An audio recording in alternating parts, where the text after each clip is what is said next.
Hello बच्चों, आप सभी का मेरे YouTube चैनल में एक बार फिर से स्वागत है।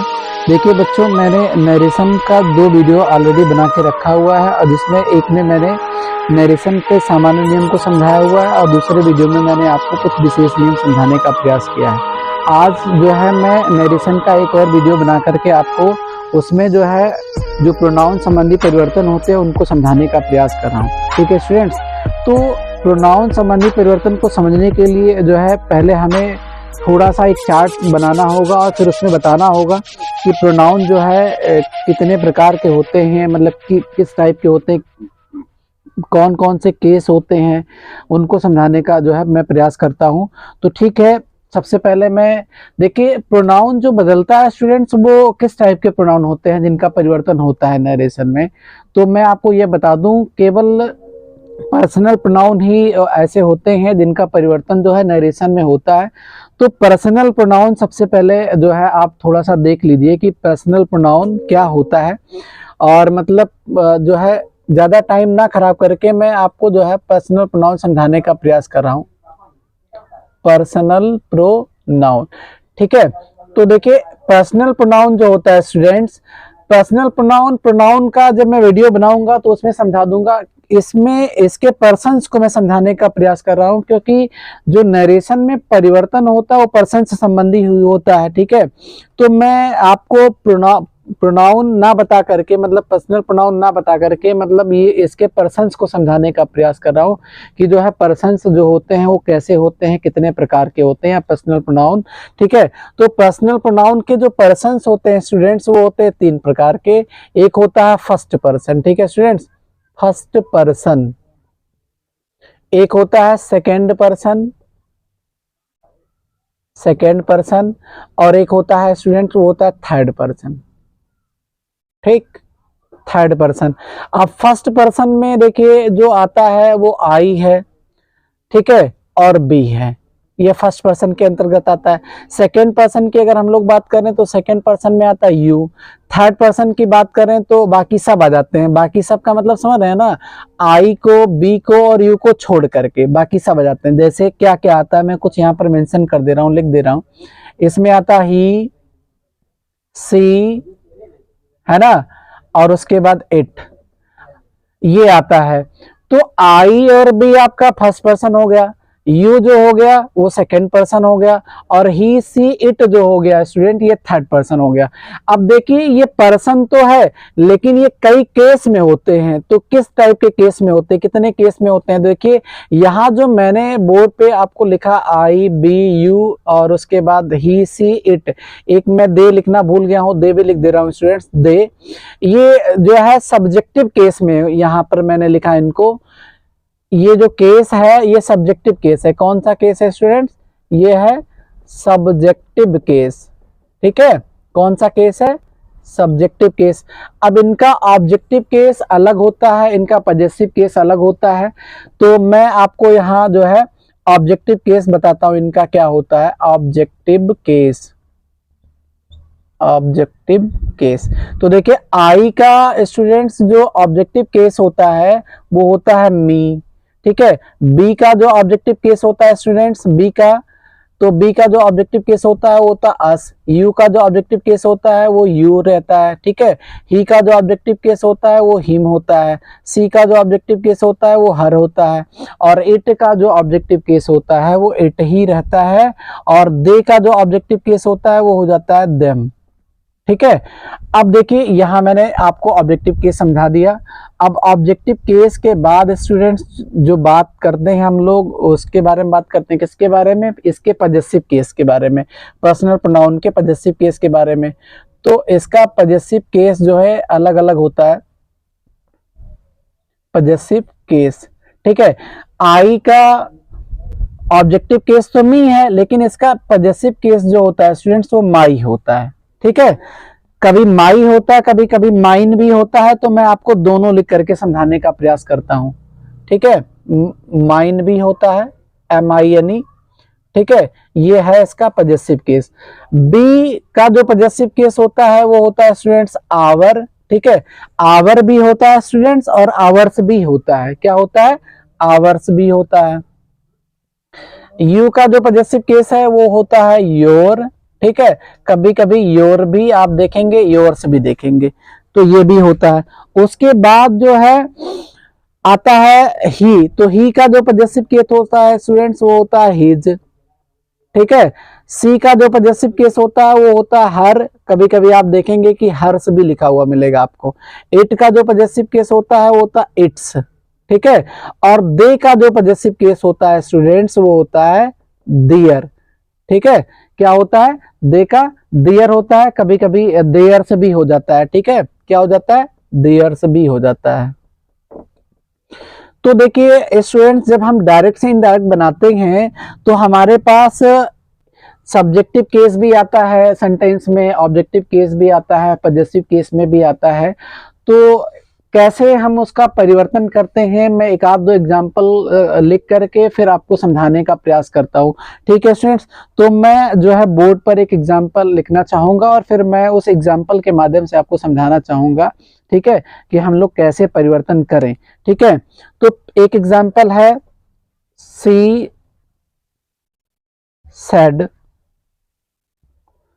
कामा, डबल कामा में देखिए students, I have done my work. देखिए स्टूडेंट्स, मैंने बोर्ड पर एक एग्जांपल राइट कर दिया, लिख दिया है। देखिए यहां लिखा है रिपोर्टिंग वर्ब में सी सेड। अगर हम लोग रिपोर्टेड स्पीच की बात करें तो रिपोर्टेड स्पीच वाला जो सेंटेंस है वो है I have done my work. देखिए कैसे इसका जो है इनडायरेक्ट बनेगा, तो देखिए स्टूडेंट्स, सी का सी हो जाएगा, सेड का क्या होगा, सेड का सेड ही रह जाएगा, ठीक है। कामा हटेगा तो कामा हटेगा तो कंजक्शन दैट आने वाला है। दैट क्यों आएगा स्टूडेंट्स, मैं बार बार बता रहा हूं, अभी जो हमारा टॉपिक चल रहा है मैंने 2 वीडियो बना के आपको समझाया है, मैंने असर्टिव का ही नरेशन आपको समझाया है। तो मैंने आपको बताया था कि जब रिपोर्टेड स्पीच वाले सेंटेंस में आप देखेंगे वहां असर्टिव सेंटेंस लिखा हुआ मिलेगा, ठीक है, तो कामा हटाएंगे और कंजक्शन दैट लगा देंगे। तो I have done my work की अगर हम लोग बात करें तो I have done my work जो है वो असर्टिव सेंटेंस है, और असर्टिव सेंटेंस होने की वजह से कामा हटा करके हम लोग दैट लिख दिए, ठीक है। अब दैट लिख लिया गया, उसके बाद क्या करेंगे, आगे ना आप जो है रिपोर्टेड स्पीच के सब्जेक्ट के बाद, तो रिपोर्टेड स्पीच के सब्जेक्ट के पास जब आप आए तो यहाँ आपने क्या देखा, यहाँ आई है, और आई क्या है, सब्जेक्टिव केस है और फर्स्ट पर्सन है। तो फर्स्ट पर्सन का जो बदलाव होता है स्टूडेंट्स वो किसके अकॉर्डिंग होता है, रिपोर्टिंग वर्ब के सब्जेक्ट के अनुसार होता है। तो यहाँ जो सब्जेक्ट होता है वही यहाँ उतार लिया जाता है, तो सी हो गया। अब देखिए, अब अगर हम बात करें तो I have done my work जो है ये किस टेंस में है, तो I have done my work जो है स्टूडेंट्स वो प्रेजेंट परफेक्ट टेंस में है। और प्रेजेंट परफेक्ट टेंस जब इनडायरेक्ट में बदलता है तो वो होता है जो है पास्ट परफेक्ट टेंस।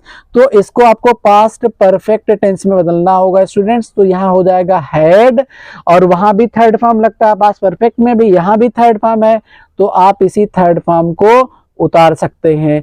अब देखिए स्टूडेंट्स, आपको मिल गया ना माई। अब देखिए माई मिला, तो माई कौन सा केस है, देखिए माई जो है वो पॉजेसिव केस है, तो पॉजेसिव केस तो है, और ये किसके अंतर्गत आया है स्टूडेंट्स, फर्स्ट पर्सन के अंतर्गत आया है।